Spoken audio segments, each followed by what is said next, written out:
Are your prayers pathetic? Well, let's improve them. A few years ago, I was reading prayers out of the Bible when I realized that my prayers were weak. This is especially true when I compared my prayers to the Apostle Paul.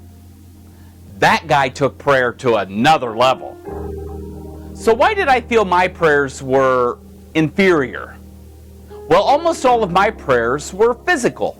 I prayed for upcoming surgeries, relationships that went sour, financial stress, and for God to bless the food. I prayed so much for food to be blessed, whatever that means. And I thought I was doing a good job. My prayer list was full, it took time, I felt spiritually mature. Then I read Paul's prayers, and I just felt silly. Listen to what Paul prayed in Philippians chapter 1. And this is my prayer, that your love may abound more and more in knowledge and depth of insight, so that you may be able to discern what is best and may be pure and blameless for the day of Christ. Wow. Or look what Paul prayed in Ephesians chapter 1. I keep asking that the God of our Lord Jesus Christ, the glorious Father, may give you the spirit of wisdom and revelation so that you may know Him better. And I pray that the eyes of your heart may be enlightened in order that you may know the hope to which He has called you. Or what Paul prayed in Ephesians 3, I pray that out of His glorious riches He may strengthen you with power through His Spirit in your inner being, so that Christ may dwell in your hearts through faith. And I pray that you, being rooted and established in love, may have power together with all the Lord's holy people to grasp how wide and long and high and deep is the love of Christ, and to know this love that surpasses knowledge, that you may be filled to the measure of all the fullness of God. Whew!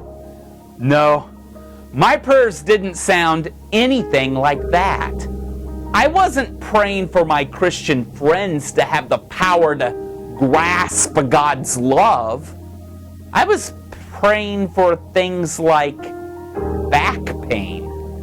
And while I don't believe there's anything wrong about back pain prayers, compared to grasping God's love, it just seems shallow.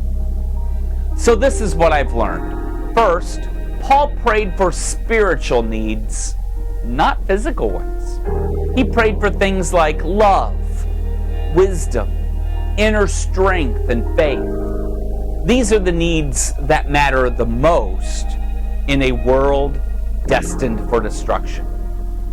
He prayed for what people needed, not what they asked for. I've never heard anyone asked if they would pray for the eyes of their heart to be enlightened. But Paul wasn't waiting around for people to make deeper requests. He was leading the charge and praying for what he knew everyone needed. Finally, Paul prayed for Christians to be closer to God. That's what he wanted for his audience. So that's what he prayed for. Are your prayers pathetic? Then pray deeper. Pray for spiritual needs regardless of request.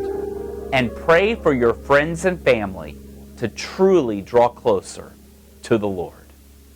Spread the word.